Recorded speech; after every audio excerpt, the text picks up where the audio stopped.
The Great Hall of the Galactic Council was bigger than most cities. 47 different alien species sat in their special seats, all looking down at the center stage. The air was thick with tension.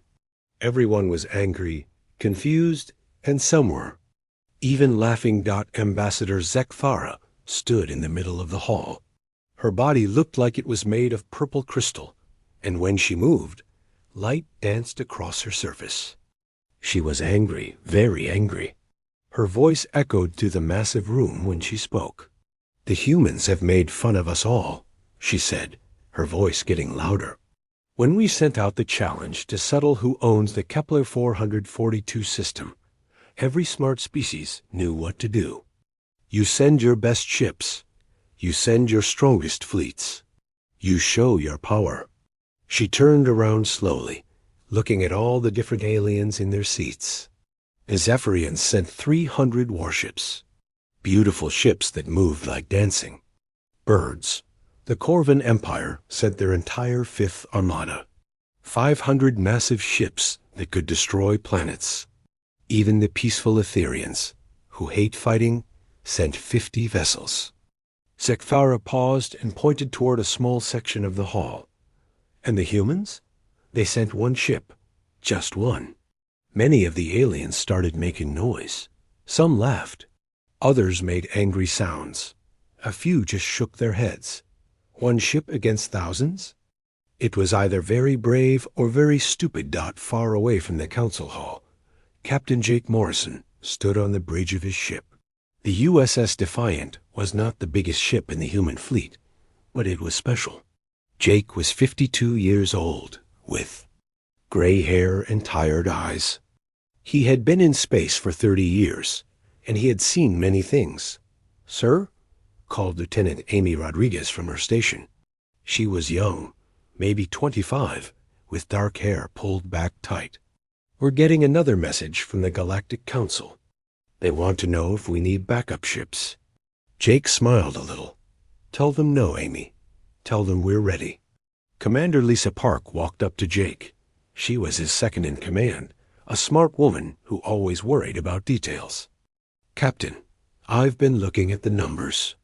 We're going to face over 3,000 enemy ships. That's a lot of firepower." Jake looked out the big window at the front of the bridge. Stars filled the dark space around them. "Lisa, those aren't enemy ships. They're competition. And they're about to learn something important about humans." "What's that, sir?" "That we don't always need big numbers to win."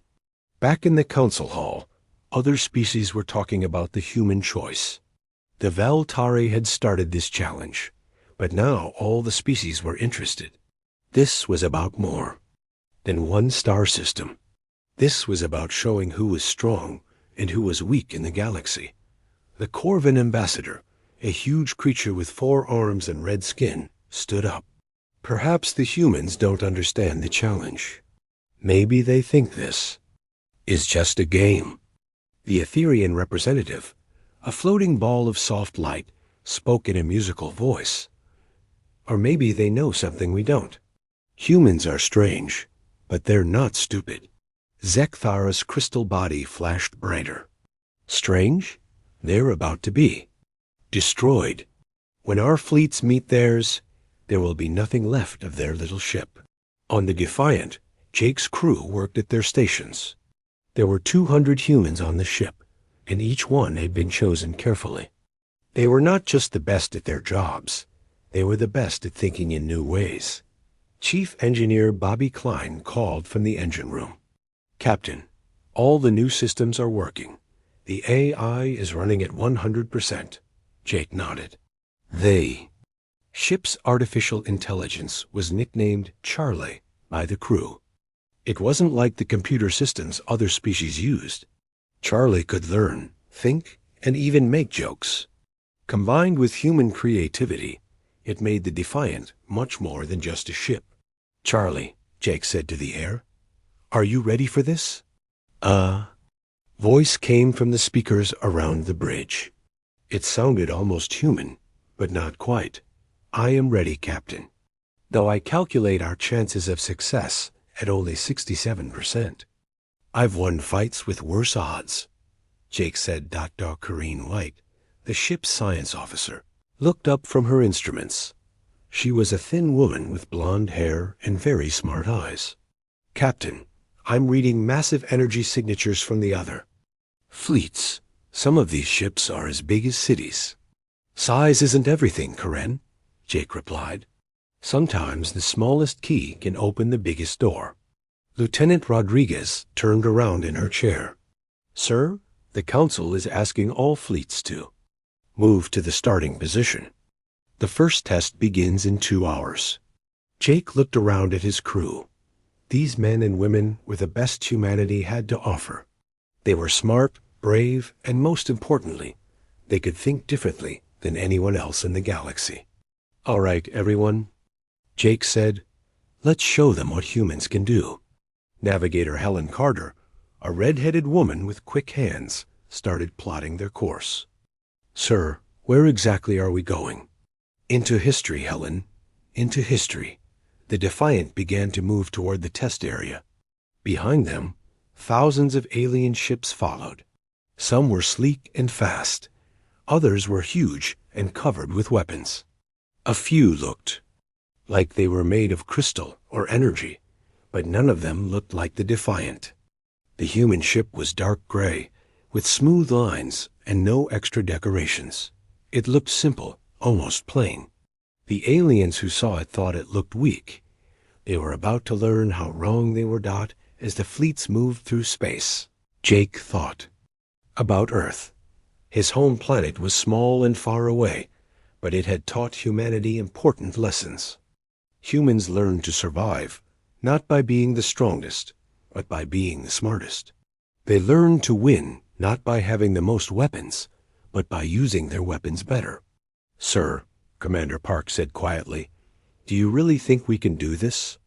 Jake smiled. Lisa, we're not just representing Earth today. We are representing the human spirit, and that spirit has never backed down from a challenge. The galaxy was about to learn why humanity had sent only one ship. It was about to learn that sometimes one was enough. The Helix Nebula was one of the most beautiful places in the galaxy. Clouds of colorful gas swirled around like a giant rainbow in space. But today, it was turned into a battlefield. The Galactic Council had filled the nebula with thousands of fake asteroids. Computer-controlled enemy ships hid behind them. The test was simple. Get through the nebula, destroy the fake enemies, and reach the other side. The fastest fleet with the fewest losses would win. Captain Jake Morrison stood on the bridge of the Defiant, watching as the other fleets prepared for the test. Through the big window, he could see ships everywhere. Some were so big, they looked like flying cities. Others moved in perfect groups, like schools of fish made of metal.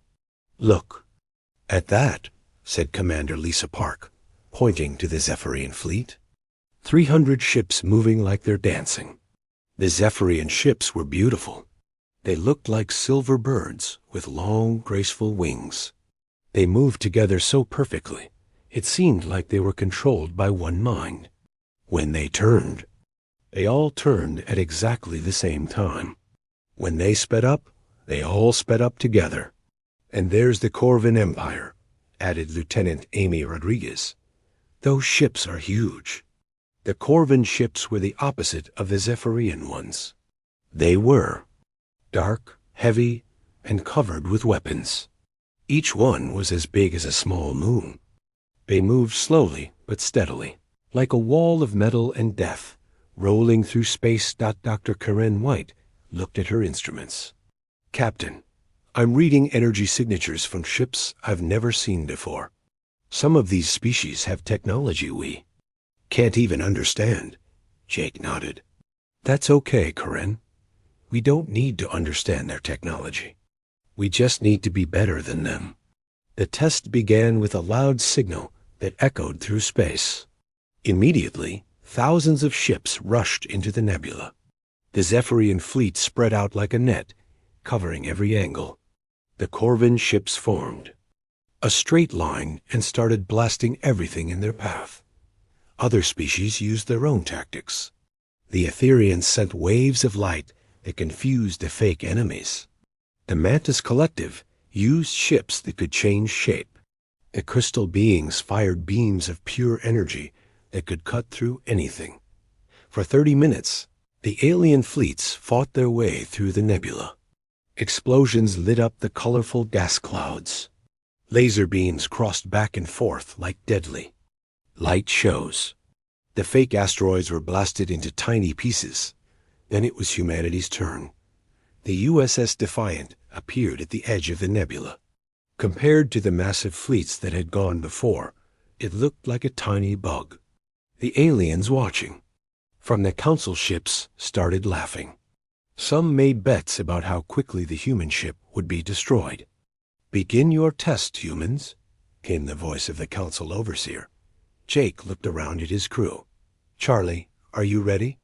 "All systems ready, Captain," came the EIS voice from the speakers. "I have analyzed the performance of all previous fleets.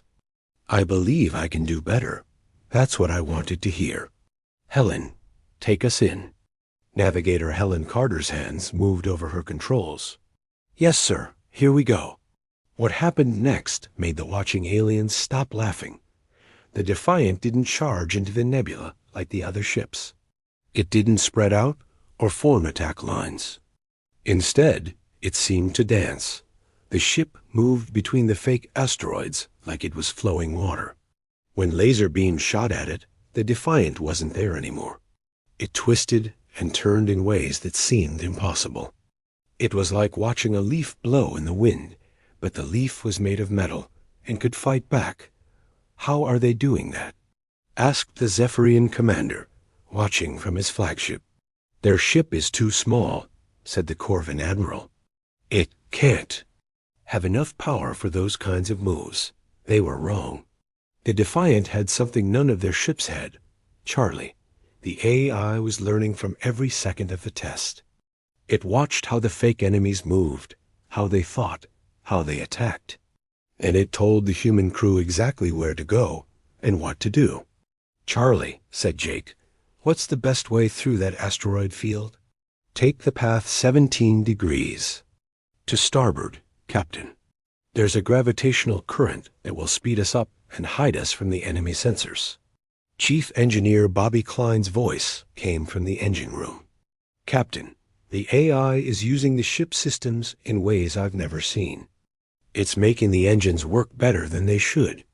The Defiant slipped through the nebula like a ghost. While other fleets had blasted their way through, the human ship found paths that were already there. It used the natural currents in the HYF gas clouds to move faster. It hid behind asteroids and struck the fake enemies from directions they didn't expect. "Sir," said Weapons Officer Danny Ross, "Charlie is showing me target points I never would have seen." "It's like the AI can see the future." "In a way it can," Jake replied. "It's calculating thousands of possibilities every second. It knows where the enemies will be before they know it themselves." The fake enemy ships were programmed to fight like real ones. They were smart, fast, and dangerous. They had destroyed many ships from the alien fleets, but they had never fought anything like the Defiant. The human ship didn't fight the enemies head-on. It used the nebula itself as a weapon. When a group of fake ships tried to surround the Defiant, Charlie guided it toward a gas cloud that was full of electrical energy. The enemy ships followed, and the electricity destroyed them. When another group of fake enemies tried to block the Defiant's path, the ship used a gravitational trick. It flew close to a dense asteroid and used its gravity to slingshot around. The sudden change in direction confused the enemies, and they crashed into each other. "This is amazing," said Dr. White, watching her instruments. "The AI is using physics in ways I've never seen. It's turning the entire nebula into a giant machine." The alien fleets had taken hours to get through the nebula. Most of them had lost ships to the fake enemies. Some had gotten lost in the gas clouds. A few had given up and turned back.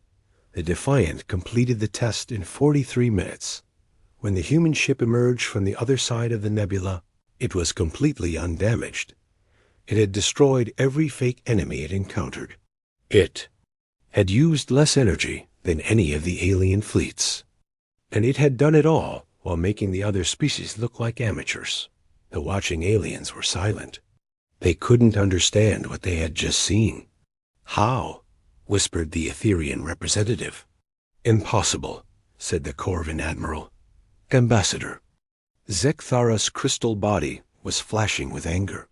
"It's a trick. It has to be a trick." But it wasn't a trick. It was something the galaxy had never seen before. Human creativity combined with artificial intelligence. The Defiant hadn't just completed the test. It had redefined what was possible. Jake looked at his crew. They were all smiling. They had just shown the galaxy what humans could do when they put their minds to it. "Well done, everyone," Jake said. "But this is just the beginning." He was right. The real test was about to begin, and it would make this look easy. The second test was supposed to be announced the next day. But something was wrong.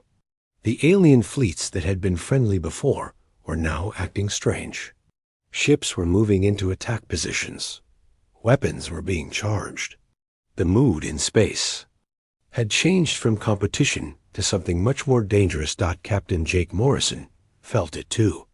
He stood on the bridge of the Defiant, watching the other fleets through the window. "Something's not right here," he said. Commander Lisa Park was looking at her instruments.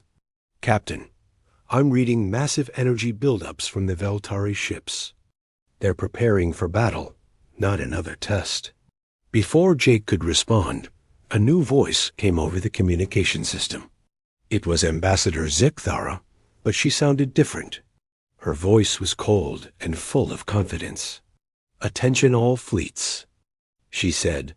"The time for games is over. You have all been brought here for a reason, but it was not the reason you were told." On the main screen, Zekthara's crystal form appeared. But behind her, Jake could see something that made his blood run. Cold. It was a space station, but it was bigger than anything he had ever seen. It was the size of a small planet, covered with weapons and glowing with power. "The territorial dispute was a lie," Zekthara continued. "We created it to bring all of your fleets to one place. We wanted to see how strong you really are. We wanted to test your weapons, your tactics, your courage. And now we know." The massive space station moved out from behind the planet Kepler 442b. It was black and silver, shaped like a giant spider with weapons instead of legs. Energy crackled around it like lightning. Smaller ships flew around it like angry insects. "This is Battle Station Omega 7, Zekthara said. "It has taken us 50 years to build. It is protected by shields that cannot be broken. It has weapons that can destroy entire worlds. And it is now aimed at all of you." Jake's crew was staring at the screen in shock. Dr. Corinne White was the first to speak. "Captain, the energy readings from that thing are off the charts. It's more powerful than all our fleets combined. The Veltari have been planning this for decades," Zekthara continued. "We studied all of your species. We learned your weaknesses. We built this station to be unstoppable. And now we give you a choice." The space station's weapons began to glow brighter. Around it, 500 Veltari warships took battle positions. Each one was sleek and deadly, with crystal hulls that reflected the light from the station's weapons. "You have 30 minutes to destroy Battle Station Omega 7, Zekthara said. "If you succeed, the Veltari will leave this system and never return. If you fail, we will use the station to conquer world after world. Your species will serve us or be destroyed." The communication ended, leaving the alien fleets in stunned silence. Then, slowly, the other species began to respond. The Zephyrian fleet was the first to move. Their 300 silver ships spread out in a perfect attack formation. The Corvin Empire's massive warships powered up their biggest guns. The Etherians gathered their energy weapons. Every species in the galaxy was preparing for the fight of their lives. "Captain," said Lieutenant Amy Rodriguez, "all fleets are requesting our position in the attack formation." Jake was quiet for a moment, thinking. He looked at the battle station. On the screen, it was huge, powerful, and protected by shields that had never been tested. The combined firepower of all the alien fleets might not be enough to destroy it. "Tell them we'll hang back and observe," Jake said finally. "Sir?" Commander Park looked confused. "Shouldn't we join the attack?" "Not yet, Lisa. Let's see what happens." First, the battle began with a sound like thunder. Thousands of ships opened fire at the same time. Laser beams, energy blasts, and missiles filled the space around the battle station. The light was so bright it hurt to look at. For 20 minutes, the alien fleets poured everything they had into the battle station's shields.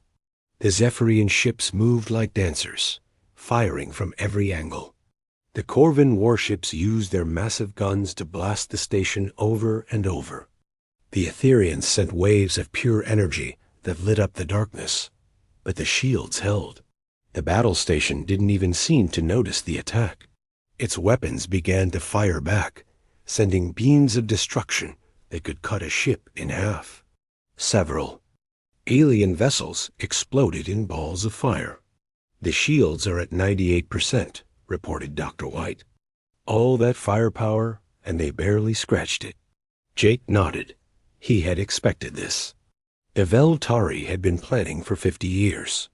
They would have made sure their station could survive anything the galaxy could throw at it. "Charlie," Jake said to the ship's AI, "what do you think?" "I have been analyzing the battle station structure, Captain," Charlie replied. "The shields are indeed very strong. But I have noticed something interesting about its position." "What's that?" "It is in orbit around the planet Kepler 442b. The gravitational forces involved are quite complex. The station is using its own gravity field to help maintain its position." Jake smiled. "Are you thinking what I'm thinking?" "I believe so, Captain. The station's greatest strength may also be its greatest weakness." With 5 minutes left, the alien fleets began to retreat. They had used up most of their weapons and energy. Many ships had been destroyed. The battle station's shields were still at 97%. The Veltari were celebrating. Zektharas' voice came over the communication system again. "You have failed. The galaxy will now bow to Veltari power." That's when the USS Defiant began to move. The human ship accelerated toward the battle station, but it wasn't firing any weapons. The alien fleets watched in confusion. What could one small ship do that thousands of larger ones could not? "Captain," said Weapons Officer Danny Ross, "shouldn't we be shooting at something?" "No, Danny. We're not going to destroy the battle station. We're going to let it destroy itself." The Defiant began to fly in a strange pattern around the battle station. It wasn't attacking. It wasn't trying to get away. It was dancing again, but this time the dance had a purpose that no one else could see. "Charlie," Jake said, "begin the gravity cascade protocol." "Gravity cascade protocol initiated." "Captain," the AI replied, "I am now creating controlled gravitational disturbances around the battle station." The Defiant's modified engines began to work in a new way. Instead of just pushing the ship forward, they were creating tiny changes in the gravity field around the battle station. Each change was small, but they were adding up. "Sir," said Navigator Helen Carter, "the station is starting to move out of its orbit." Jake smiled. "That's the idea, Helen. Keep us on course." The Veltari finally realized what was happening. The battle station was slowly being pulled toward the planet. Their weapons tried to target the Defiant, but the human ship was moving too fast and too unpredictably. "Warning," came Charlie's voice. The battle station's structural integrity is beginning to fail. The gravitational stress is exceeding its design limits. Jake looked at his crew. They were all working harder than they ever had before. The ship was pulling forces that would have torn apart any other vessel. But the Defiant was built by humans, and humans had learned to make things that could survive anything. All fleets, stand clear, Jake broadcast to the other ships. This is about to get very interesting. The battle station, which had seemed so powerful just minutes before, was now helpless. Its own massive size was working against it. The gravitational forces were tearing it apart from the inside. Within minutes, the station that had taken 50 years to build was nothing but debris falling toward the planet below. The Veltari fleet, suddenly without their ultimate weapon, surrendered without firing another shot. The galaxy stared in amazement at the single human ship that had done the impossible. The silence in space was complete.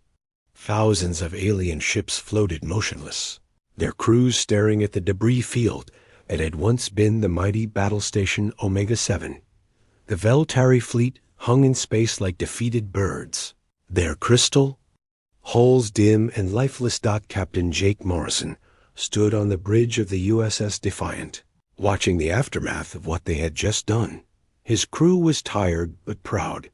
They had saved the galaxy with their minds, not their weapons. "Captain," said Dr. Corinne White, looking at her instruments, "I'm reading massive gravitational disturbances throughout the system. What we just did has changed the gravity field of the entire area." Jake nodded. "That was the point, Corinne. Sometimes you have to break something to fix it." The communication system crackled to life. It was the voice of the Galactic Council's chief arbiter, an ancient being whose species had been keeping peace in the galaxy for thousands of years. "USS Defiant," the arbiter said, "please report to the council chamber immediately. All species. Representatives wish to speak with you." Commander Lisa Park looked worried. "Captain, do you think we're in trouble?" "We did just destroy the biggest space station ever built." Jake smiled. "Lisa, we saved the galaxy. If that gets us in trouble, then the galaxy has bigger problems than we thought." An hour later, Jake and his senior crew stood in the Great Hall of the Galactic Council. The same aliens who had been laughing at humanity just days before were now looking at them with respect, fear, and curiosity. Ambassador Zekthara was there too, but now she was in chains made of energy. Her crystal body was cracked and dim. She had been the leader of the Veltari plot, and now she was a prisoner waiting for trial. "Human captain," she said, her voice weak but still angry. "How did you do it? How did one small ship destroy what? Thousands could not?" Jake stepped forward. He looked around the hall at all the different species. Some were shaped like insects. Others looked like living rocks. A few were made of pure energy. But they all had one thing in common. They were all waiting for his answer. "You made the same mistake everyone else made," Jake said. "You thought that bigger meant better. More ships, more weapons, more power. But you forgot something important." "What?" Zekthara asked. "You forgot to think." The hall was quiet. Jake continued. "Your battle station was impressive. It was huge, powerful, and well protected. But it was also trapped by its own size. The bigger something is, the more it's affected by gravity. We didn't need to break through your shields. We just needed to understand physics." Commander Park stepped forward. "Every species in the galaxy builds the same way. Bigger fleets, stronger weapons, more massive ships. But humans learned long ago that intelligence beats strength." The Corvin Admiral, his forearms crossed, spoke up. "But how did you know it would work?" The gravitational forces involved were enormous. One mistake and your ship would have been torn apart. Dr. White smiled. "That's where our AI came in. Charlie didn't just calculate the forces involved. It learned from every piece of data, every sensor reading, every gravitational wave. It became smarter with each second that passed. Lieutenant Amy Rodriguez added, "Our ship's computer isn't just a tool. It's a partner. It thinks with us, not just for us." The Etherian representative, floating in its ball of light, spoke in its musical voice. "But the risk was so great. How could you be sure you would succeed?" Chief Engineer Bobby Klein stepped forward. "We couldn't be sure, but that's what makes us human. We take risks that others won't take. We try things that others think are impossible."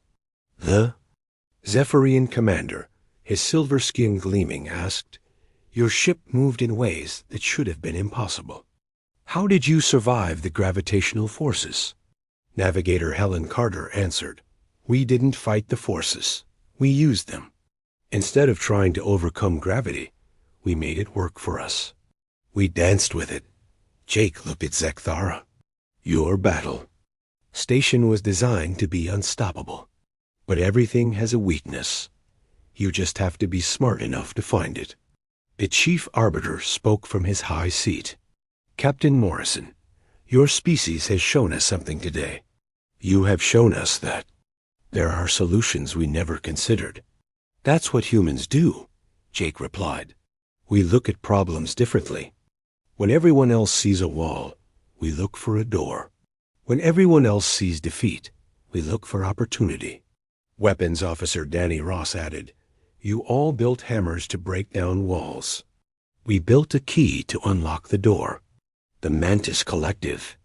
Representative, a creature that looked like a giant praying mantis, clicked its mandibles. "But why send only one ship? Surely more ships would have been safer." Jake smiled. "That's the question everyone keeps asking. The answer is simple. We didn't need more ships. More ships would have just gotten in the way." "How so?" asked the crystal being ambassador.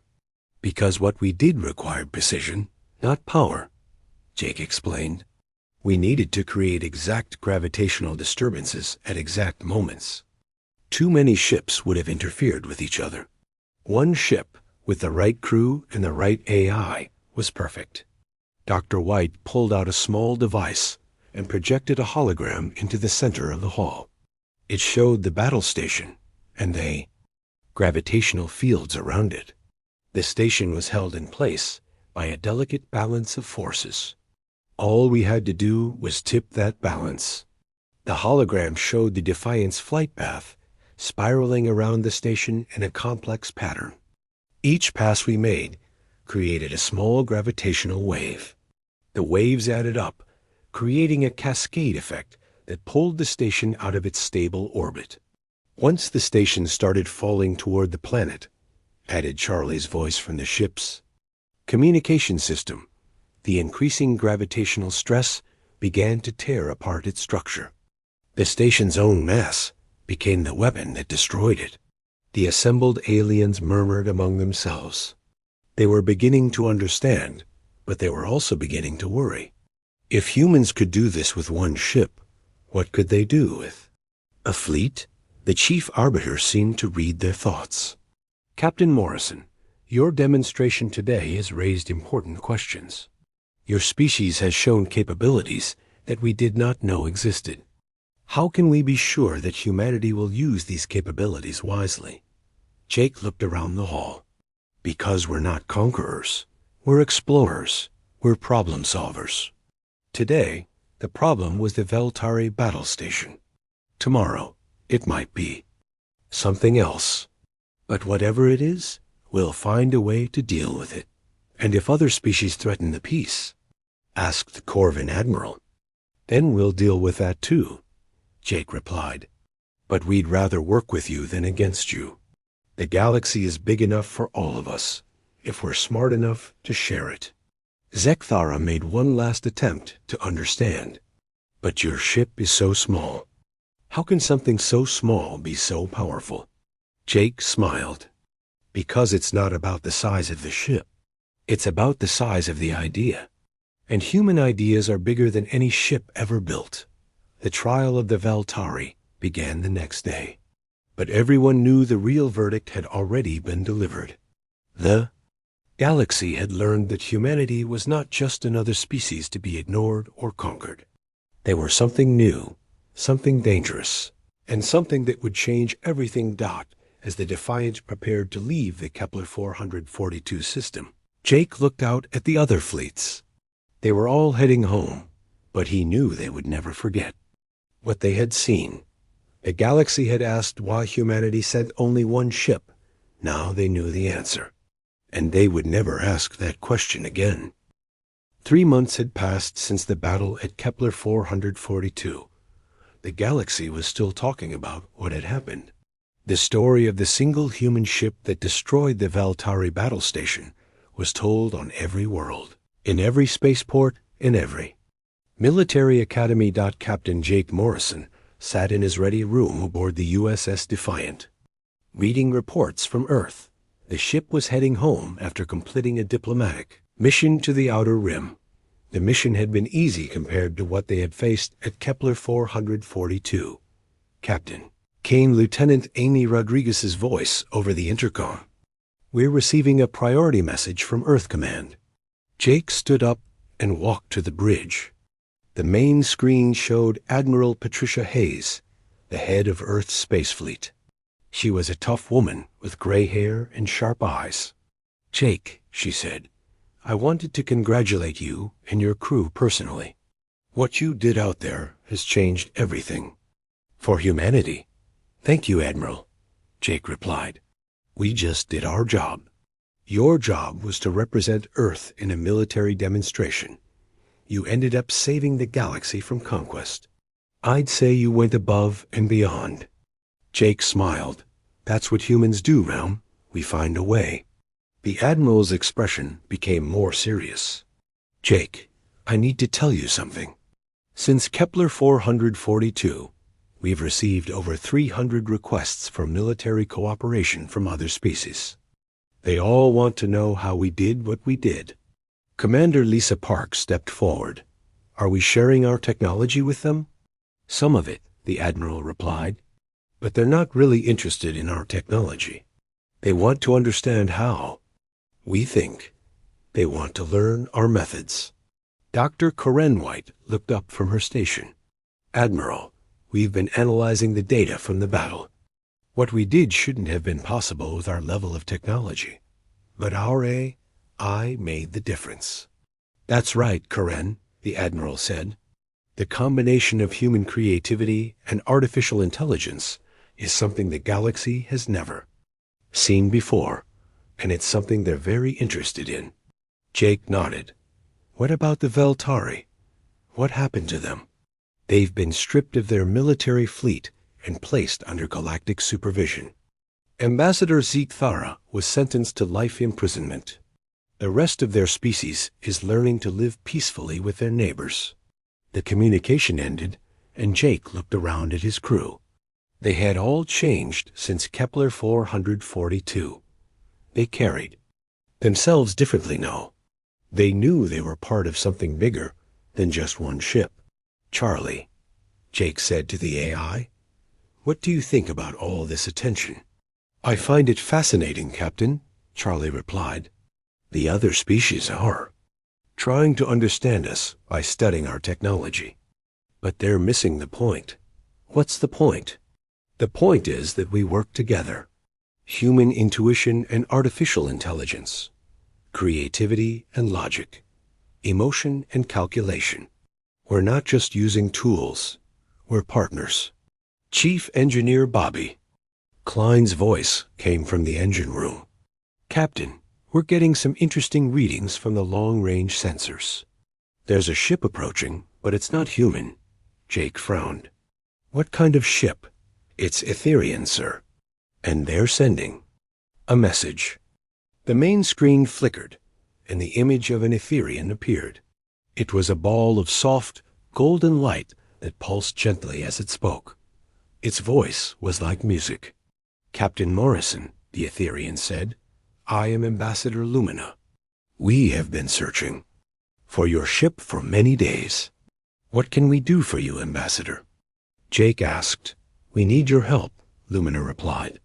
There is a problem that our people cannot solve alone. We have tried for months, but we keep failing. We believe that human thinking might find a solution. Jake exchanged glances with his crew. What kind of problem? The screen changed to show a star system with 7 planets. One of the planets was glowing strangely, with ribbons of energy surrounding it. This is the Thera system, Lumina explained. The 4th planet is home to a young species called the Therians. They are still developing, still learning. But something has gone wrong. The image zoomed in on the planet. Jake could see that the energy ribbons were actually some kind of barrier surrounding the entire world. A mining accident has created an energy field around their planet, Lumina continued. The field is growing stronger every day. Soon, it will collapse inward and destroy everything on the planet's surface. Billions of innocent lives will be lost. Dr. White studied the readings. Captain, this looks like a cascading energy failure. The field is feeding on itself, getting stronger as it collapses. We have tried everything we can think of, Lumina said. We sent our best scientists, our most powerful ships.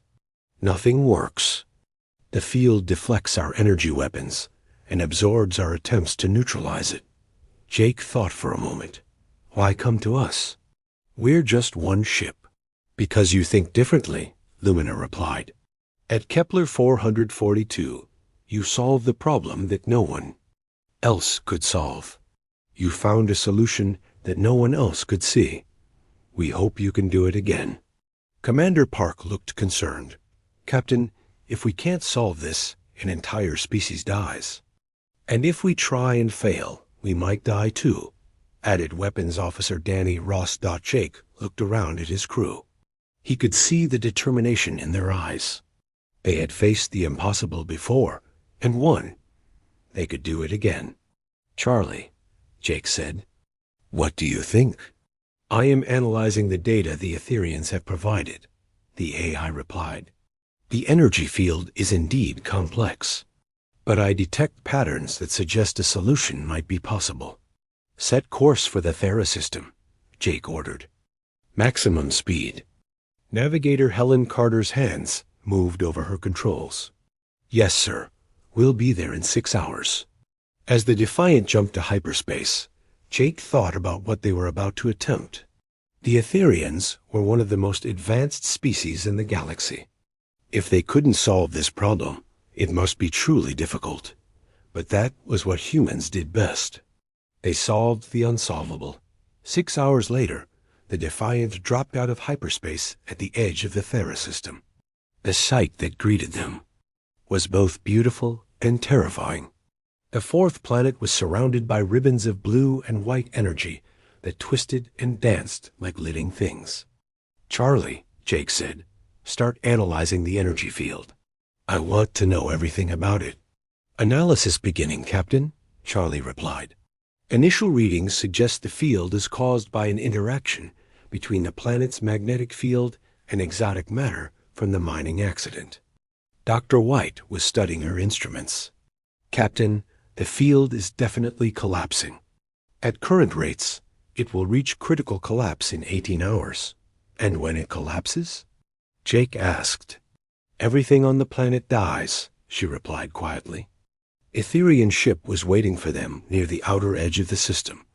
Ambassador Lumina appeared on the screen again. Captain Morrison, thank you for coming. Our scientists are ready to share all the data we have collected. For the next 2 hours, Jake and his crew studied everything the Etherians had learned about the energy field. It was incredibly complex, fed by forces that most species barely understood. It's like a knot, Jake said finally. The more you pull on it, the tighter it gets. Exactly, agreed Charlie. Every attempt to break the field from the outside only makes it stronger. Lieutenant Rodriguez looked up from her station. Sir, what if we don't try to break it from the outside? Jake turned to her. What do you mean? What if we go inside the field? What if we attack the problem from within? Commander Park shook her head. Amy, the field would destroy any ship that tried to enter it. Not necessarily, said Charlie. I have been studying the field structure. There are gaps, moments when the energy density drops. A ship might be able to slip through. Dr. White looked excited, and once inside, we could target the source directly. Instead of fighting the field, we could remove what's causing it. Jake smiled. Once again, his crew was thinking outside the box. Charlie, what are the chances of success? 43%, Captain, the AI replied. But that assumes we can modify the ship's shields to survive the entry. Chief Engineer Klein's voice came over the intercom. Captain, I think I can boost the shields enough to get us through. But we'll only have one shot at this. Jake made his decision. Do it, Bobby. Prepare the ship for entry into the energy field. Ambassador. Lumina's voice came over the communication system. Captain, what you are proposing is extremely dangerous. If you fail, your ship will be destroyed. If we don't try, billions of people die, Jake replied. That's not acceptable. For the next 4 hours, the crew of the Defiant worked harder than they ever had before. They modified the shields, recalibrated the engines, and prepared for the most dangerous mission of their lives. Charlie, Jake said as they approached the energy field, are you ready for this? I am ready, Captain, the AI replied. But I must warn you, once we enter the field, I will be operating at the very limits of my capabilities. I may not be able to protect us if something goes wrong. Then we'll just have to make sure nothing goes wrong, Jake said. The Defiant approached the swirling wall of energy. At the last second, Charlie found a gap, and the ship slipped through like a needle through cloth. Inside the field, everything was chaos. Energy storms raged around them. Lightning crackled across the ship's hull. The very space around them seemed to twist and bend. Shields at 60% and falling, reported Klein. There, said Dr. White, pointing at her instruments. The source is on the planet's surface. It's a mining platform that's still active. Jake could see it now. A massive M. The stars looked different from the viewing deck of Earth Alliance vessel Defiant. Captain Susan Miller stood with her hands clasped behind her back, watching the gas giant Jupiter grow smaller in the distance. After 10 years of service, space still filled her with wonder. Captain, sensors are picking up something strange near the orbital path of Europa, said Navigation Officer Paul Clark. His voice carried a note of concern that made Susan turn away from the view. Define strange, Officer Clark, she said, moving to his console with quick steps. Energy readings unlike anything in our database. It's big, whatever it is. Susan nodded. Alert status yellow. Get me a visual. The main screen flickered to life. At first, there was nothing but the blackness of space and distant stars. Then something emerged, a tear in the fabric of reality itself. The bridge crew fell silent as a massive ship pushed through the opening. My God, whispered Communications Officer Linda Jones. That thing is at least 20 times our size. The alien vessel was unlike anything humans had built. Its hull gleamed, with a metal that seemed to absorb light rather than reflect it. Strange protrusions jutted out at odd angles, pulsing with energy that made the Defiant sensors struggle to maintain readings. Susan took a deep breath. This is First Contact Protocol. Linda, open all standard communication channels. Let's hope they understand the concept of peaceful greeting. Before Linda could comply, the ship's alarms blared. They're scanning us, shouted Security Chief Dan Wright. Our systems are being probed. Defensive screens up, Susan ordered. But no, weapons active. We don't want to appear hostile. The alien ship moved closer, its massive bulk making the Defiant seem like a toy in comparison. The communication system suddenly crackled to life, and a harsh voice filled the bridge. Primitive vessel of the planet Earth. This is Supreme Admiral, Vex Corps of the Zalthari Imperium. Your world is now under our protection. Deactivate your systems and prepare to be boarded. The translation matrix worked surprisingly well, but the message was far from welcome. This is Captain Susan Miller of the Earth Alliance. We welcome peaceful contact with the Zalthari. But we do not surrender our vessel or our planet to anyone. There was a pause before the alien commander responded. Your species has been observed and found suitable for integration into the Imperium. Resistance is not an option available to you. Your technological level is at least 3 centuries behind our own. Surrender now, and your people will be treated fairly as a vassal world. Susan glanced at her executive officer, Hank Rogers. Opinions? She asked quietly. They're not here for a friendly chat, Captain, Hank replied. And if they're as advanced as they claim, we don't stand much chance in a fight. Susan nodded slowly. What about the new drive system? Has engineering finished the installation? Hank's eyes widened. You can't be serious, it hasn't been fully tested. This seems like a good time for a field test, doesn't it? Susan turned back to the main screen. Admiral Vex Corps, Earth does not recognize your authority. We are an independent world and intend to remain that way. She cut the communication channel and hit the ship-wide intercom. Engineering. This is the captain. Is the quantum fold drive operational? Chief Engineer Maria Ortiz's voice came through, strained but determined. Barely, Captain. We've completed installation, but there are dozens of systems that need calibration. Will it work? A pause. Maybe once. I can't guarantee a second fold. Once might be enough. Prepare to engage on my mark. The alien vessel fired a warning shot that passed just meters from the Defiant's hull. They're charging weapons for a disabling shot, reported Dan. Time to impact, 15 seconds. Susan took her command chair. All hands, brace for quantum fold. Engineering, activate in 10 seconds.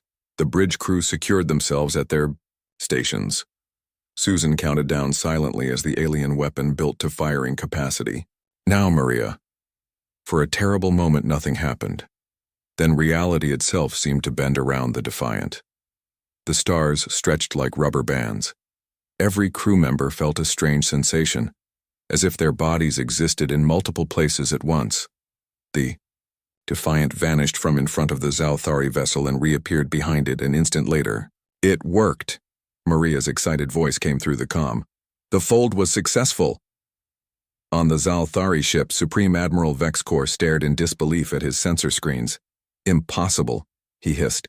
Their technology is primitive. They cannot have fold capability. The Earth vessel has reappeared behind us, Admiral, reported his second-in-command. Their engine signature is unlike anything in our database. Destroy them, Vex Corps ordered. They must not escape with that technology. But before the massive warship could turn, Susan gave her next order.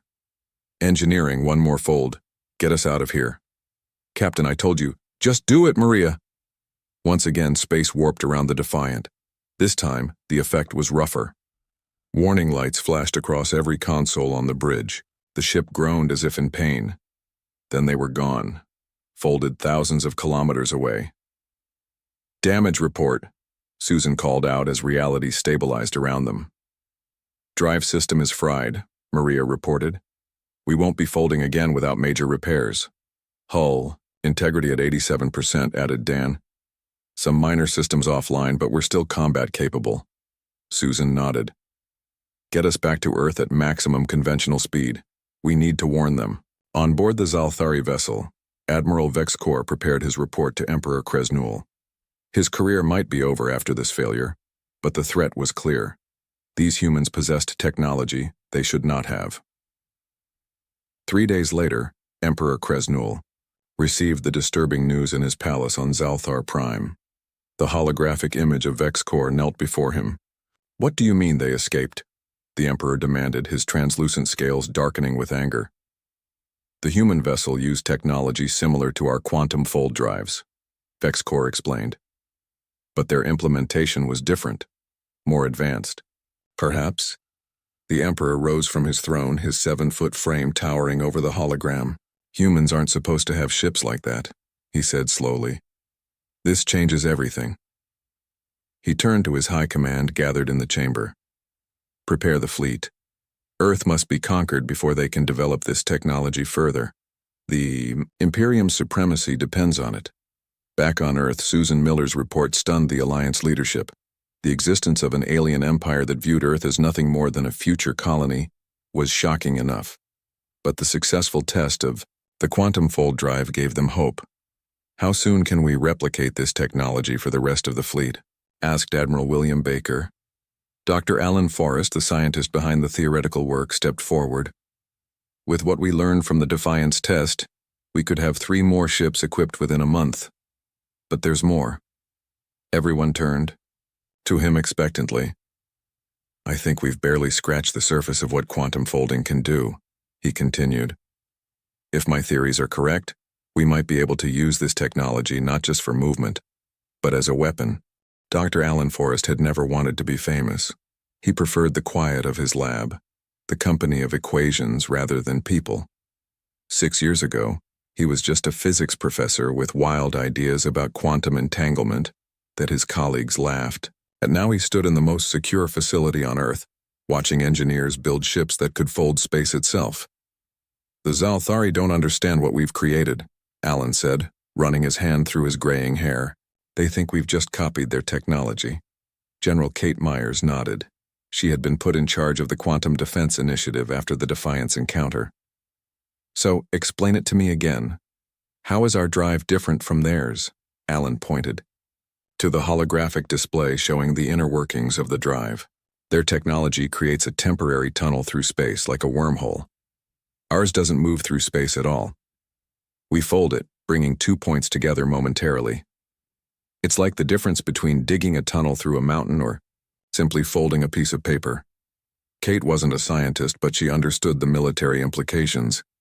"And that's why their sensors can't track our ships properly." "Exactly. To their instruments, our ships seem to exist in multiple places at once during the fold process. And I think we can use that to our advantage." The meeting was interrupted by an urgent message. The long-range sensors had detected movement. The Zalthari were coming, and they had brought a fleet. Fleet Commander Eve Patterson gathered Earth's defensive fleet in orbit around Mars. 23 ships against the Imperium's 300. The odds weren't good, but Eve had a plan.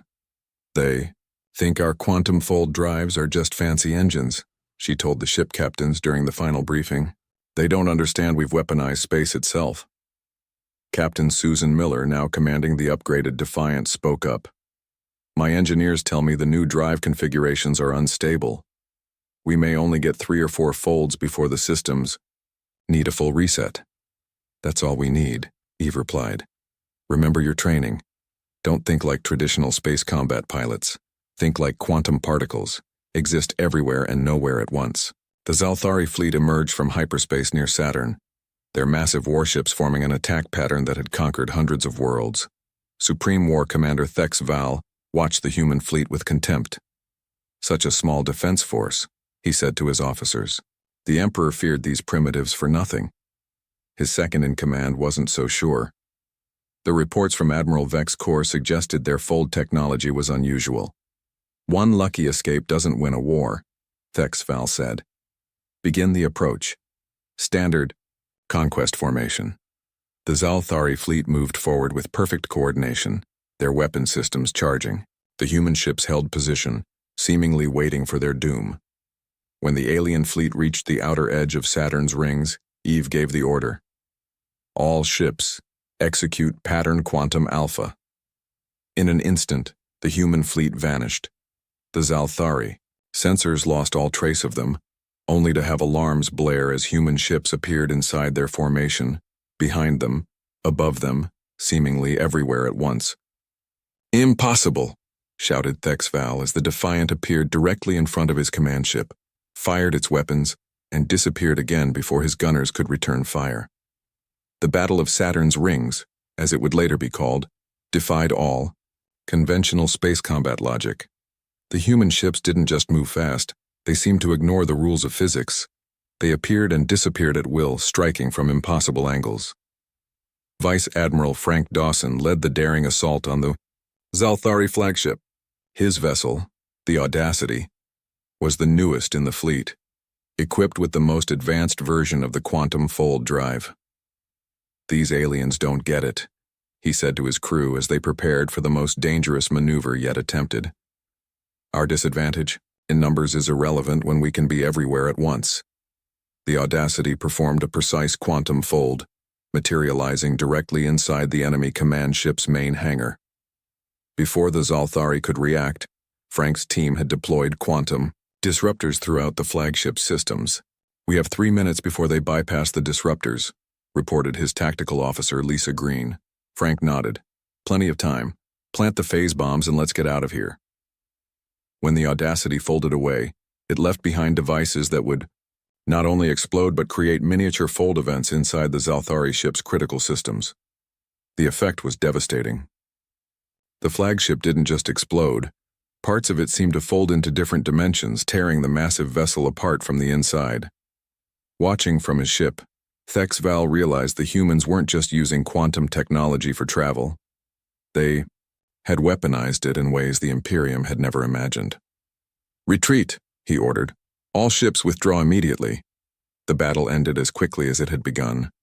The Zalthari fleet, still over 200 ships strong, fled the solar system, leaving behind the wrecks of nearly 70 of their vessels.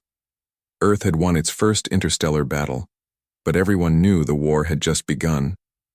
In the days that followed, Dr. Alan Forrest worked tirelessly with his team to understand what had happened during the battle. The data from the ships revealed something unexpected. "The quantum fields are evolving," he told Eve Patterson and the military leadership. "Each time we use the drive, the field becomes more complex, more unpredictable." "Is that bad?" asked General Myers. Allen shook his head. "Not bad, revolutionary. The fields are creating patterns we never programmed. It's like they're developing their own intelligence." On the Zalthari homeworld, the news of the defeat spread like wildfire. The grand strategist Mez Dural pounded his fist on the tactical display in frustration. 3 centuries of military dominance, and these primitives have rendered our doctrine obsolete. Emperor Kresnul was even more furious. "How could you lose? To 23 ships?" he demanded of the surviving commanders. Thexval, his pride broken, tried to explain. "Their technology doesn't just move their ships, Emperor. They can create spatial distortions as weapons. They appeared inside our vessels. Our shields and armor were useless." For the first time in living memory, fear crept into the Imperial court. If humans could defeat a fleet more than 10 times their size, what would happen when they built more ships? Back on Earth, Dr. Olivia Wells, Alan's most brilliant student, made a breakthrough that would further revolutionize human capabilities. She burst into his lab one morning, her eyes wide with excitement. "The quantum signature doesn't just allow us to fold space," she explained, showing him her calculations. "It lets us create pocket dimensions where our ships can hide, observe, and strike from." Alan stared at her work, amazed. "This changes everything. With this, we could build a ship that's practically invisible to their sensors." "Not just invisible," Olivia said. "Untouchable. We could create a fleet that exists partially outside normal space." As the 2 scientists discussed the possibilities, neither noticed the security camera in the corner of the lab. On the other end of the feed, Fleet Commander Eve Patterson watched with growing hope. The humans would need every advantage for what was coming next. The Zalthari wouldn't give up so easily, and next time, they would bring everything they had. The Zalthari High Command room was filled with tension. Maps of the galaxy floated as holograms above the central table, with the tiny Sol system now marked in red, a threat to the Empire. Grand Strategist Mez Dural paced around the displays, his scaled skin changing color with his anger. 3 centuries of military dominance, he said, and these primitives have rendered our doctrine obsolete. Emperor Kresnul watched from his elevated throne. Unlike the military leaders, he remained outwardly calm, but the twitching of his secondary breathing gills betrayed his anxiety. "What exactly makes their technology so dangerous?" he asked. The chief science advisor, Lazaven, stepped forward. "Their quantum folding method is unlike our own. We create stable tunnels through space. They do something much more chaotic. They manipulate the fabric of reality itself." "Can we copy it?" the Emperor asked. "Not easily. Our scientists don't fully understand how it works. The mathematical principles seem to defy our understanding of physics." The Emperor's eyes narrowed. "So what are our options?" Mez Dural stopped pacing. We have two choices, Emperor. We can commit our full military might to crush this human world quickly, or we can try something we've never done before. We can seek a diplomatic solution. The room fell silent. The Zalthari Imperium had never negotiated with a species it had failed to conquer. Across the galaxy on Earth, the mood was cautiously optimistic. The victory at Saturn had raised morale, but everyone knew it was just the beginning. In the underground facility beneath the Rocky Mountains, Dr. Olivia Wells worked with a team of 50 scientists to develop the next generation of quantum technology. The pocket dimension concept is working, she reported to the Joint Chiefs of Staff. We can now create spaces that exist partially outside normal reality. Fleet Admiral George Bishop leaned forward. In practical terms, what does that mean for our ships? Olivia smiled. It means they can't hit what isn't fully there. Our vessels can now phase partially out of normal space, making them almost impossible to target with conventional weapons. How many ships can we equip with this technology? Asked General Kate Myers. We've streamlined the production process, Olivia replied. We can outfit 30 ships within the month, and we're training crews to handle the disorienting effects. The expansion of the Quantum Defense Initiative was Earth's top priority. Resources from around the world flowed into the program. Enemies became allies against the common threat from space. For the first time in human history, the planet was truly united. The first test of the new phase technology came sooner than expected. A Zalthari scout fleet appeared near Mars, clearly testing Earth's defenses. Admiral Frank Dawson led the response, commanding just 15 ships equipped with the phase drives. Remember your training, he told his captains. Don't stay fully phase shifted for more than 30 seconds at a time. The human brain can't handle the quantum displacement longer than that. The battle was brief but decisive. The human ships shifted in and out of phase, appearing as ghostly images on Zalthari sensors. Their weapons passed harmlessly through the human vessels when they were phase shifted, while the humans could fire while returning to solid form. Not a single Earth ship was lost, but the true shock came when the Zalthari ambassador's vessel appeared at the edge of the solar system 3 days later, broadcasting a request for peaceful talks. In the Oval Office, the President of the United States met with leaders from other major nations. They want to talk, she said. After centuries of conquering other species, they want to negotiate with us. It's a trap, said the Russian president flatly. The Chinese premier nodded in agreement. They hope to learn more about our technology or to catch us off guard. Probably, the U.S. president agreed. But we should hear what they have to say. If nothing else, it buys us time to build our fleet. The diplomatic vessel Harmony was hastily converted from a science ship. Ambassador Gary Wilson had never expected to be Earth's representative to an alien empire, but his background in international diplomacy made him the best choice available. Remember, Dr. Olivia Wells told him as they prepared to depart, they don't think like us. The Zalthari believe in natural hierarchies. In their culture, the strong rule the weak as a matter of cosmic law. So they see our technology as unnatural, Gary concluded. We're breaking their rules by being stronger than they expected. Exactly. And that scares them more than anything. The neutral space station orbiting Proxima Centauri was a marvel of alien engineering. Built by the Zalthari centuries ago, it served as a way station for their ships traveling to the outer regions of their empire. Now it would be the site of the first official meeting between humans and the Imperium. The Zalthari offered what seemed like generous terms: recognition of Earth's sovereignty, technological exchange, and alliance against greater threats. What they didn't mention was the quantum dampening field they were developing, technology designed to neutralize the human advantage. Lieutenant Sofia Garcia, assigned to security detail, was the first to notice something strange. Her background as an electrical engineer before joining the military gave her insights others lacked. The power readings in this station don't make sense, she told Admiral Patterson quietly as they walked through the corridors. They're drawing far more energy than life support and artificial gravity would need. What are you suggesting? The Admiral asked. I'm not sure, but something's hidden in the walls, I've been mapping the power flow during our walks, and there's a pattern forming. Admiral Patterson trusted her instincts. Keep mapping. Don't tell anyone except Dr. Wells. Dr. Wells confirmed Garcia's suspicions after reviewing her data. It's a quantum interference pattern, she whispered during a private meeting in Patterson's quarters. They're building a dampening field into the station's infrastructure. If they activate it, our ship's phase drives would fail instantly. Ambassador, Wilson continued negotiations, playing for time while Earth forces prepared for the Zalthari betrayal. The treaty was nearly complete when Intelligence Officer Tim Reeves discovered the final piece of the puzzle. They've positioned a battle fleet just outside the star system, he reported. The moment the dampening field activates, they'll attack. Admiral Patterson made a bold decision. We're going to let them spring their trap, but they'll find we're not as helpless as they think.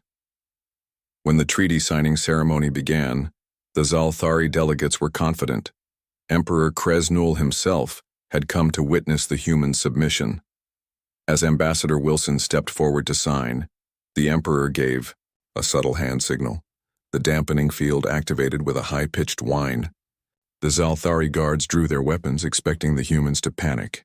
Instead, Admiral Patterson smiled. "Did you really think we wouldn't notice?" she asked the stunned Emperor. "Dr. Wells, show them our response." Dr. Wells activated her tablet, and the human ships outside the station shifted to a frequency the dampening field couldn't affect, a modification they had prepared after discovering the Zalthari plan. "You misunderstood our technology," Dr. Wells informed the shocked Zalthari delegation. "We're not just folding space anymore. We're restructuring it at a fundamental level." The Emperor's scales paled to a sickly white. For the first time in the history of the Imperium, they had not only failed to conquer a species, they had been outmaneuvered by one. News of the failed trap at Proxima Centauri spread quickly through the galaxy. Vassal worlds that had been under Zalthari control for generations began to whisper about the humans who had outmaneuvered the Imperium twice now. For the first time in centuries, the mighty empire began to show cracks in its foundation. Emperor Kresnul returned to the imperial palace in disgrace. His personal guard had managed to extract him from the space station before the humans could take him prisoner. But the damage to his reputation was done. In the Grand Council chamber, voices that would never have dared to question him before now spoke openly of his failures. "The humans must be dealt with," said Lord Kavzin, the Emperor's chief rival. "Their technology threatens the very basis of our power." "And how do you suggest we do that?" the Emperor asked. "Our weapons cannot hit their ships. Our sensors cannot track them reliably. Even our trap failed." The council room fell silent. Then a new voice spoke from the shadows. Science Minister Trazavan stepped forward, her tall frame moving gracefully despite her advanced age. "There is another way," she said. "If we cannot match their technology, perhaps we can steal it." Back on Earth, the mood was one of cautious celebration. The new Earth Defense Fleet now consisted of 50 ships, all equipped with the latest quantum phase technology. Training centers around the world prepared crews for the unique challenges of operating vessels that could shift between normal space and pocket dimensions. Captain Jack Warren stood on the bridge of the newly commissioned Pathfinder, the first human ship designed specifically for deep space exploration with the phase drive technology. "She's beautiful," he said to Chief Engineer Pete Mason. "How does she handle?" "Like nothing you've ever flown before," Pete replied with a grin. "The phase transition is smoother than on the retrofitted vessels. You'll barely feel it when we shift." Jack had been chosen to lead Earth's first true exploration mission. With the immediate threat from the Zalthari contained, Earth's leaders wanted to learn more about the galaxy they now found themselves a part of. "We leave tomorrow," Jack told his crew during their final briefing. "Our mission is to explore as much of the galaxy as we can in 6 months. We'll be going further than any humans have ever gone before." Science Officer Lily Chen raised her hand. "Captain, what about the other alien species? The Zalthari can't be the only ones out there." "They're not," Jack confirmed. Intelligence has identified at least 12 other spacefaring civilizations, all currently under Zalthari control. We'll be making contact where possible, gathering information, and perhaps finding allies. The Pathfinder departed Earth the next morning, its advanced engines pushing it beyond the solar system in minutes rather than years. Once clear of the gravitational influence of the sun, Jack gave the order every crew member was waiting for. Engage phase drive. Let's see what this ship can really do. The stars seemed to blur and stretch as the Pathfinder entered its first fold. Unlike the earlier versions of the technology, the ship now moved through space with astonishing speed and precision. What would have taken conventional ships decades to traverse, they covered in days. The first inhabited system they encountered was orbiting a red dwarf star. The locals called themselves the Vreen, a peaceful insectoid species that had been under Zalthari rule for over 5 centuries. They claimed to be our protectors, the Vreen ambassador explained through the translation system. But they are conquerors who take our resources and give little in return. How many worlds are under their control? Jack asked. Over 300 star systems, the ambassador replied. But there are whispers of rebellion now. Word of your victories has spread, despite their efforts to suppress it. As the Pathfinder continued its journey, they found similar stories on every world they visited.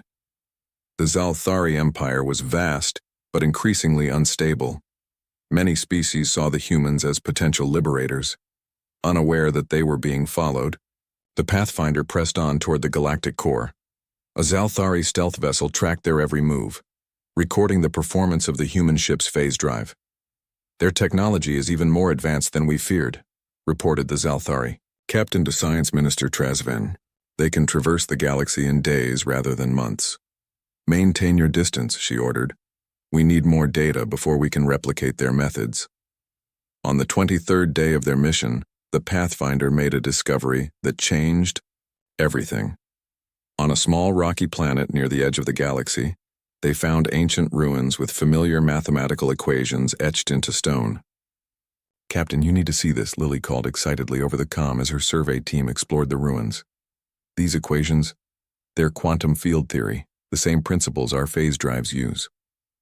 Jack stared at the symbols carved into the ancient stone. How is this possible? These ruins are at least 50,000 years old according to our scans. Someone was here before us, Lily said. Someone who understood this science millennia ago.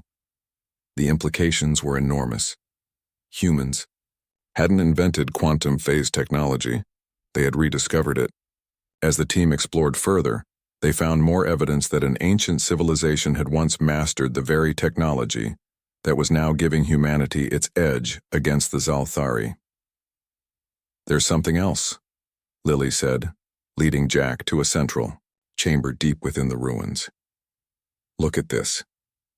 A massive stone map of the galaxy dominated the chamber, with certain star systems marked with symbols.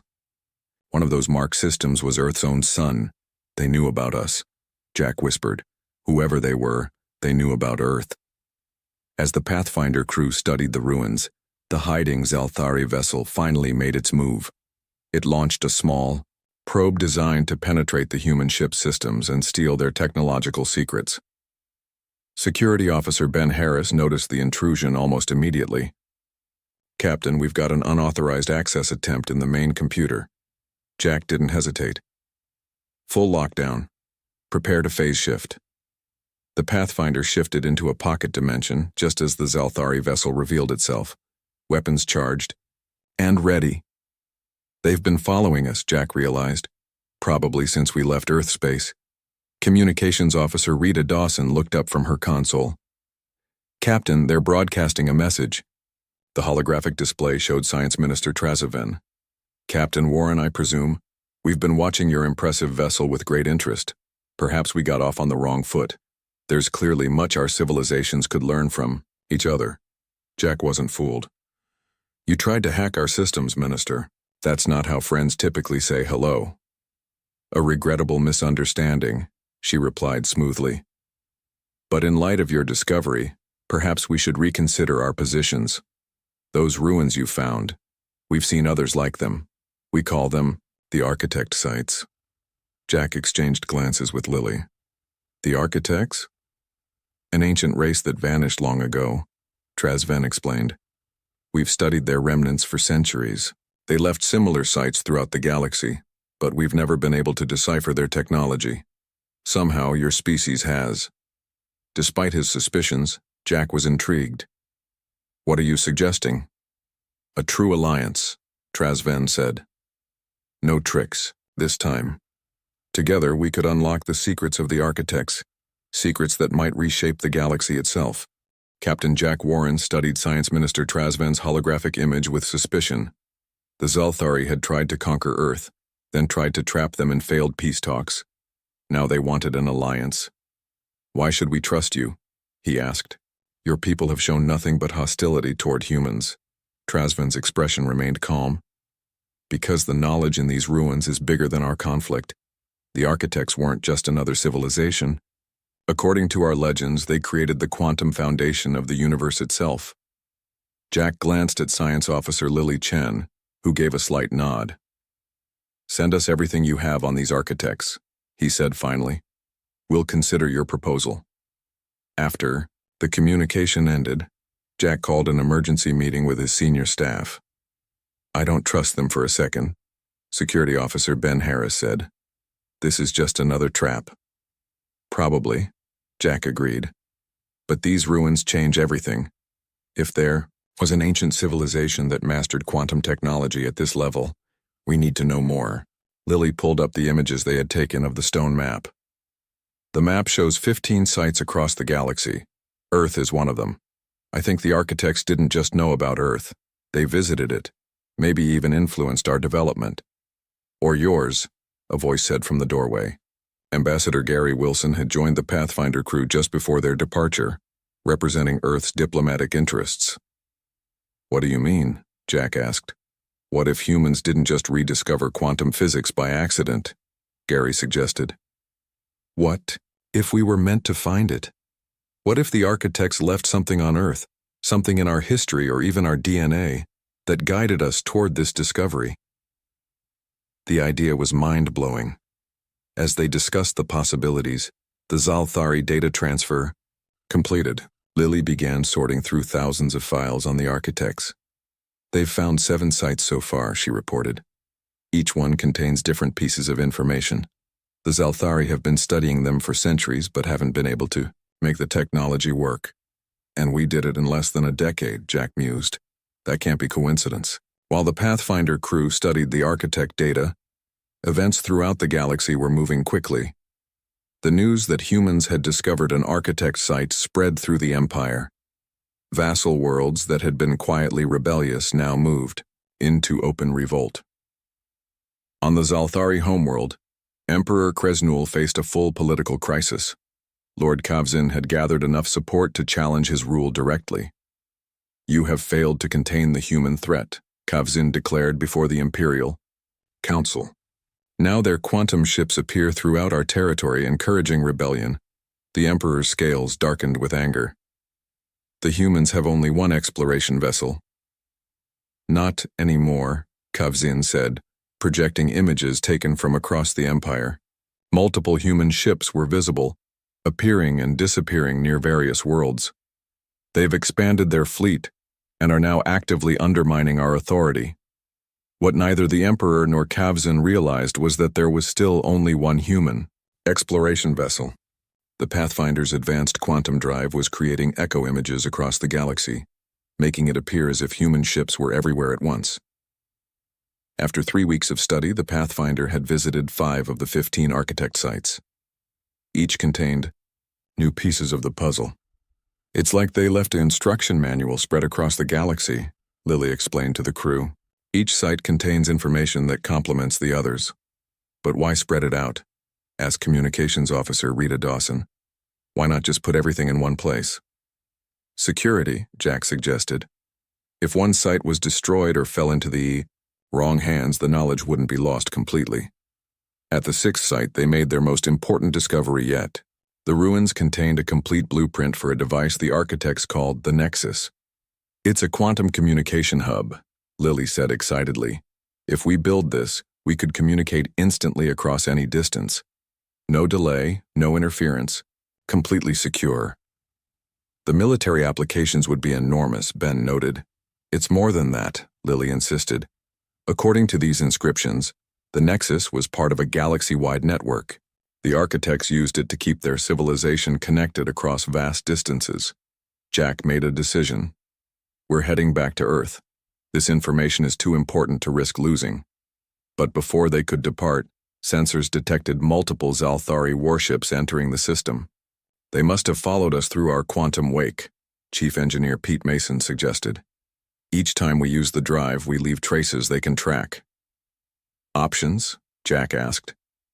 We can outrun them using the phase drive, Pete said. But they'll keep following us, Jack thought for a moment. What if we don't run? What if we talk to them for real this time? The idea was risky, but Jack saw an opportunity. The Pathfinder held position as the Zalthari fleet surrounded them. To everyone's surprise, the flagship carried Emperor Kresnul himself. Captain Warren, the Emperor said when communications were established. You have something I want. The architect knowledge, Jack replied. Yes, I know. But here's the thing, Emperor. It was never meant for just one species. He showed the Emperor the star map they had discovered. Earth is on this map. So is your homeworld. So are 13 other planets. The architects chose all of us. They left pieces of their knowledge for everyone to find, not just humans or Zalthari. Why should I believe you? The Emperor demanded. Because we've translated enough of their language to understand their purpose, Jack explained. They called themselves the caretakers of reality. They didn't leave this knowledge as a weapon, but as a gift, a way for younger species to connect with each other. For a long moment, the Emperor was silent. Then, to everyone's shock, he laughed, a sound few in the Empire had ever heard. For 1,000 years, we've conquered and ruled because we believed it was our destiny as the strongest species, he said. And all this time, we were just one of many chosen by beings far greater than ourselves. 2 months later, representatives from 15 worlds gathered on neutral ground, the architect's site where the Pathfinder had made its first discovery. Human and Zalthari engineers worked side by side to construct the first modern nexus. As Admiral Eve Patterson watched the final connections being made, she turned to Dr. Alan Forrest, who had traveled from Earth for the historic moment. Did you ever imagine your quantum theories would lead to this? She asked. Alan smiled and shook his head. Science always takes us to unexpected places. That's what makes it beautiful. The Nexus activated with a soft hum, connecting 15 worlds, instantaneously. For the first time in known history, multiple species across the galaxy could communicate as if they were in the same room. Emperor Kresnul, now acting as the Zalthari representative to the newly formed Galactic Cooperative, approached Ambassador Gary Wilson. We could have conquered your world easily just a decade ago, he remarked. How did humans advance so quickly? Gary smiled. Because you threatened us. Humans have always been at their most innovative when facing extinction. We aren't supposed to have ships like that. Perhaps you shouldn't have given us a reason to build them. As the representatives of 15 worlds began discussing the future, Captain Jack Warren and the crew of the Pathfinder prepared for their next mission. 10 more architect sites remained to be discovered, and humanity's journey into the stars was just beginning. Where to next, Captain? Lily asked as they boarded their ship. Jack looked up at the stars visible through the ancient ruins. Everywhere, he said. We're going everywhere.